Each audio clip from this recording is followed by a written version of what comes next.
So after winning in Paris, Jannik Sinner, he has returned to the top of the rankings, back to number 1 for this week now. It will look different next week when we go to Turin because, of course, he's got a lot of points to defend over there, but he's well on his way to possibly finish the year-end number 1. Let's go have a look at what actually changed in the rankings for that top spot. So you can see there, with the 1,000 points that Sinner won, he overtakes Alcaraz and becomes the world number 1. A couple of other changes in the top 10. We had FAA going up 2 spots into that number 8 spot, pushing Musetti and Rude down a couple of spots, and then also Shelton overtook Demonor. But of course, the big one was that top spot with Sinner winning in Paris for the first time in his career, and Alcaraz dropping down to number 2. Now, going into the ATP Finals in a week, the points for Turin will drop off, and this will shuffle again because, of course, Sinner being the defending champion will drop a lot more points than Alcaraz, who didn't make the final last year. So it'll really come down to Turin with a lot more pressure on Sinner. But for now, this week, he is the number 1 player in the world. So there it is. Sinner back at number 1, but can he keep the number 1 ranking? That is the question, because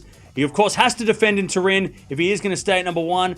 And Alcaraz, besides playing poorly this week, has been playing the finals every single time he's played in tournaments this year. So it's going to be really interesting to see that battle in Turin. It's really going to be important who gets who in the group stage, because there might be some awkward matches for one of those guys, or maybe tougher matches for one of those guys, and we could get them playing in a semi-final potentially if one of them doesn't do as well as the other if they're in their respective groups. So it's going to be really fun to see Turin, and the number 1 race is up for grabs. The number 1 spot is up for grabs going into Turin, which is always so exciting to see that. But let me know in the comments below, who is going to end the year at number 1? Is Alcaraz going to do better in Turin, or is Sinner going to steal it from him at the end of the year? But there it is, Sinner number 1 this week, going into Turin. It's going to be really interesting to see.